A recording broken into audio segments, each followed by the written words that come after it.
जिहाद, लव जिहाद और अलग अलग टाइप के पता नहीं कितने जिहाद होते हैं, उस पर काफ़ी बात करते हैं। मुझे ज़रा ये मुद्दा समझाइए कि ये क्या होता है और क्या क्या इसके इम्पैक्ट है। देखिए, अब्दुल किसी से अब्दुल बन के प्यार करे, अपनी टोपी लगा के प्यार करे, राइट, अपनी आइडेंटिटी के साथ प्यार करे, तो वो तो लव है। लेकिन अब्दुल अगर अमर बन के, या कहिए अकबर अगर अमर बन के और कलावा बांध के, गले में रुद्राक्ष पहन के, यहां हाथ पे ओम का टैटू बनवा के, अपनी पिता का नाम राम अचल और राम सेवक बना के अगर वो किसी लड़की, हिंदू लड़की के साथ दोस्ती कर रहा है, तो ये जिहाद है। मतलब जिहाद और लव जिहाद में सबसे बेसिक डिफरेंस ये है। लव जिहाद कोई नॉर्थ इंडिया का शब्द नहीं है, ये भारत के सबसे शिक्षित राज्य केरल का शब्द है। लव जिहाद को पहली बार हिंदुओं की तरफ से नहीं किया गया। लव जिहाद पहली बार केरल हाईकोर्ट के बहस के दौरान मैटर आया था। उसमें एक मुस्लिम लड़के ने क्रिश्चियन लड़की को ट्रैप किया था, तब ये मामला आया था। ओके। यूरोप में इसको ग्रूमिंग गैंग कहते हैं, अमेरिका में इसको ग्रूमिंग गैंग कहते हैं, फ्रांस में इसको ग्रूमिंग गैंग कहते हैं, हमारे यहाँ उसको लव जिहादी कहते हैं। ठीक है, एक बड़ा ऑर्गेनाइज्ड वे में ये काम चल रहा है। पहले भी चल रहा था, पहले मामला ढका तुपा था, पहले इतना इलेक्ट्रॉनिक मीडिया नहीं था, प्रिंट मीडिया नहीं था, डिजिटल मीडिया नहीं था, चीज़ें समझ में नहीं आ रही थी। नहीं तो पहले ये जिहाद तो प्रमोट किया, लव जिहाद तो प्रमोट किया जा रहा था, फिल्मों के माध्यम से, सीरियल्स के माध्यम से, नाटक के माध्यम से, कथा कहानियों के माध्यम से, ये सब चल रहा था, पहले भी चल रहा था। लेकिन उसको वो नहीं किया जा रहा था कि भाई सोशल मीडिया नहीं थी ना लोगों के पास, इसलिए वो खुद की पावर नहीं थी। भारत में मेरी पीआईएल चल रही है इसके ऊपर, और ये सरकारी आंकड़े भी हैं। प्रतिवर्ष 5 लाख बहन बेटियां लव जिहाद का शिकार हो रही हैं। प्रतिवर्ष 5 लाख? 5 लाख में से 1.5 लाख वापस मिल जाती हैं पुलिस के प्रयास करने के बाद, माता पिता के प्रयास करने के बाद। 3.5 लाख वापस नहीं आ रही हैं, और बाद में वो आना चाहती हैं तो भी नहीं आ पाती, उनके साथ कुछ ऐसा सिस्टम हो जाता है। 3.5 लाख बहन बेटियां साल में लव जिहाद का मतलब ये हुआ कि प्रतिदिन 1000 बेटियां लव जिहाद का शिकार हो रही हैं। अगर वही हिंदू बेटी, अगर हिंदू परिवार में उसकी शादी विवाह होती तो उसकी वंशबेल बढ़ती, उसका परिवार बढ़ता, ज्यादा नहीं तो कम से कम 2-2 बच्चे पैदा होते, तो वो संख्या बढ़ती जाती। तो एक तरफ इधर कम हो गए और दूसरी तरफ संख्या बढ़ती जा रही है। इधर हिंदू बन के रहती, शायद 2-2 बच्चे बन करती, उधर जाने के बाद वो 4-4, 6-6 बच्चे, 8-8 बच्चे भी कर रही हो। तो ये एक जनसंख्या संतुलन हो रहा है, डेमोग्राफिक इम्बैलेंस हो रहा है। लव जिहाद एक कड़वी सच्चाई है, देश में पकड़े भी जा रहे हैं, लेकिन लव जिहाद में मुश्किल से 10% केस रिपोर्ट होते हैं, 90% रिपोर्ट ही नहीं होते। ये मैंने बहुत पुलिस वालों से बात किया, सब लोग यही कह रहे हैं कि लव जिहाद हो रहा है जी, हम क्या करें, माता पिता आगे नहीं आ रहे। क्यों नहीं आते? मेरा भोपाल में कार्यक्रम था, और उस समय वहां पे एक लड़के ने 55 लड़कियों को लव जिहाद में ट्रैप किया था, 55 को, राइट। और फिर मैं वहां पुलिस कमिश्नर के साथ बैठ के चाय पी रहा था, तो हमने कहा क्या हुआ उस केस का, तो उन्होंने बताया कि क्या करूं, FIR तो हो ही नहीं पा रहा है। क्यों? बोले 55 में से कोई भी लड़की सामने नहीं आ रही है, ना उसके माता पिता आ रहे हैं, सब ये कह रहे हैं जी हमारा वीडियो डिलीट करवा दो बस। तो हमने कहा क्यों नहीं आ रहे हैं सामने? तब उन्होंने जो बात बताई, उससे मतलब मुझे बहुत कुछ समझने को मौका मिला। उन्होंने ये कहा कि साहब वो 55 के 55 लड़कियां और माता पिता कह रहे हैं जी हमको तो अपनी लड़की का घर बसाना है। लड़कियां 22 साल, 23 साल, 24 साल हो चुकी हैं। आप 2-3 साल तो जांच करते रहोगे, फिर 10 साल मुकदमा ट्रायल कोर्ट में चलेगा पूरी। अभी तो कुछ चंद लोगों को पता चला है, उसके बाद जब मुकदमा ट्रायल कोर्ट में होगा, वहां सामने वाला वकील पता नहीं क्या क्या सवाल पूछेगा।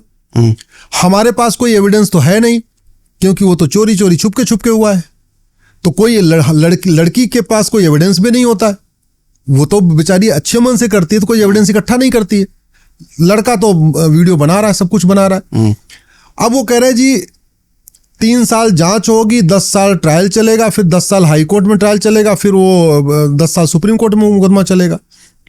फिर वो अजमेर का एग्जांपल देते हैं कि अजमेर के मेयो कॉलेज में 1,500 लड़कियों को ट्रैप कर लिया गया, उनके साथ सब कुछ हुआ है, और सजा तब हुई है जब वो लड़कियां नानी बन गई और दादी बन गई। 40 साल के बाद सजा हुई है। उस अजमेर मेयो केस की कहानी पूरे देश में सबको पता है। Sophia college. तो वो कह रहे हैं जी वहां अजमेर में तो 40 साल के बाद सजा हुई है। हमारे क्या, हम चाहते हैं हम 40 साल का अपनी बेटी को हम बूढ़ा करके रखें, अपने घर में बैठा के रखें, और जब ये पूरा मामला खुल जाएगा फिर हमारी बेटी शादी कौन करेगा? सामाजिक समस्या हमारे सामने और खड़ी हो गई है। तो 10 बड़े मुश्किल से 53 या 55 लड़कियों में से 3 लड़कियों ने FIR, बड़े उन्होंने मोटिवेट किया, काउंसलिंग किया, सब कुछ किया, हम नाम छिपा के रखेंगे, तब जाके 3 FIR हुआ है। तो लव जिहाद का जो लड़कियां शिकार होती हैं, क्या उनको शिकार बना के वापस छोड़ दिया जाता है या अपने पास ही रख लेते हैं? ये नहीं, अपने पास रख लेते हैं, कई बार प्रोस्टिट्यूशन में उनको वेश्यावृत्ति में ढकेल देते हैं, कई बार उनको बेच देते हैं, कई बार वीडियो बना बना के ब्लैकमेल करते रहते हैं, उनके साथी संगी जितने भी हैं इस तरीके से रोटेट करते रहते हैं, मतलब पूरे जिंदगी नर्क बना के रख देते हैं, पूरी जिंदगी नर्क बना के दे देते हैं। और ये सब इसलिए चल रहा है हमारे सड़े हुए जुडिशल सिस्टम के कारण। क्यों? क्योंकि जांच, हमने लव जिहाद की जांच के लिए ये प्रोटोकॉल होगा, उसमें आइडेंटिटी छुपा के रखी जाएगी, उसमें कोई बात डिस्क्लोज नहीं होगी। अब आपने सारा प्रोसेस तो वही रखा हुआ है। लव जिहाद के केस में narco polygraph brain mapping mandatory नहीं हुआ है। लव जिहाद के केस में आइडेंटिटी छिपाने का कोई सिस्टम नहीं है। लव जिहाद के केस में ट्रायल वैसे ही चलेगा जैसे नॉर्मल केसेस के चोरी लूट झपटमारी के चलते हैं, ओपन कोर्ट में ही चलेंगे, अलग से उसके स्पेशल कोई कोर्ट नहीं है, या अलग कोर्ट में चलो जहां केवल महिला जज होगी और केवल महिलाएं होंगी, वहां पे वो सब कोई सिस्टम तो है नहीं। इसके चक्कर में लोग डर के मारे बता ही नहीं रहे। मुश्किल से 10% केस रजिस्टर हो रहे हैं, 90% केवल ये कहते हैं माता उनसे, पुलिस वालों से, भैया हमारा वीडियो डिलीट करवा दो जिससे बाद में ब्लैकमेल ना कर सके, बस हम तो अपने लड़के के घर बसाना चाहते हैं। लव जिहाद, आतंकवाद से बड़ा खतरा है लव जिहाद। कैसे? आतंकवाद से साल भर में 1000 हिंदू कम होते हैं। आप काउंट कर लीजिए 2025 में कितने सेना के लोग मारे गए, कितने आर्मी के मारे गए, कितने BSF के मारे गए, कितने ITBP मारे गए, कितने CRPF के मारे गए और कितने हिंदू मारे गए। टोटल काउंट कर लीजिए, 1000 से कम है। और आतंकवाद से हिंदू कम होते हैं, हिंदुओं से नफरत करने वालों की संख्या नहीं बढ़ती, हिंदुओं के दुश्मनों की संख्या नहीं बढ़ती। लव जिहाद से हिंदू कम होते हैं, वंशबेल कम होती है, लड़के कुंवारे रह जाते हैं। 3.5 लाख लड़कियां लव जिहाद का शिकार हुई, 1000 लड़कों पे 930 लड़कियां हैं, 70 लड़के तो पहले कुंवारे हो गए। अब उसमें से अगर 3.5 लाख और लड़कियां इधर चली गई तो 3.5 लाख लड़के और कुंवारे हो गए। अब अगर वो कुंवारे हैं तो या तो कुछ इधर उधर काम करेंगे, उल्टा सीधा काम करेंगे, फिर वो पकड़े जाएंगे तो जेल जाएंगे। अगर उनका परिवार बस जाए, उनके शादी विवाह हो जाए तो व्यभिचार नहीं करेंगे, उल्टा सीधा कोई काम नहीं करेंगे। तो इधर वो बेचारे जा रहे हैं, जेल भी जा रहे हैं, उनका शादी विवाह भी नहीं हो रही है, वंश परंपरा खत्म होती जा रही है और उधर वंश परंपरा बढ़ती जा रही है। ये मैं इसलिए कह रहा हूं, आतंकवाद से साल भर में 1000 हिंदू कम होता है, लव जिहाद के कारण प्रतिदिन 1000 बेटियां कम होती हैं। आतंकवाद से केवल हिंदू कम होता है, हिंदुओं के दुश्मनों की संख्या नहीं बढ़ती। लव जिहाद से हिंदू की संख्या घटती है, हिंदुओं के दुश्मनों की संख्या बढ़ती है। तो जो गैप है वो डबल हो जाता है, ये सबसे बड़ा है। तो भारत में जो जनसंख्या असंतुलन हो रहा है, जो डेमोग्राफिक इम्बैलेंस हो रहा है, जो 9 राज्यों में हिंदू खत्म हुए हैं, 800 जिलों में से 200 जिलों में हिंदू खत्म हुए हैं, 6000 तहसील में से 1500 तहसीलों में हिंदू खत्म हुए हैं, बॉर्डर के 300 की 300 तहसीलों जो डेमोग्राफी बदली है, उसमें एक बड़ा फैक्टर लव जिहाद है आपका।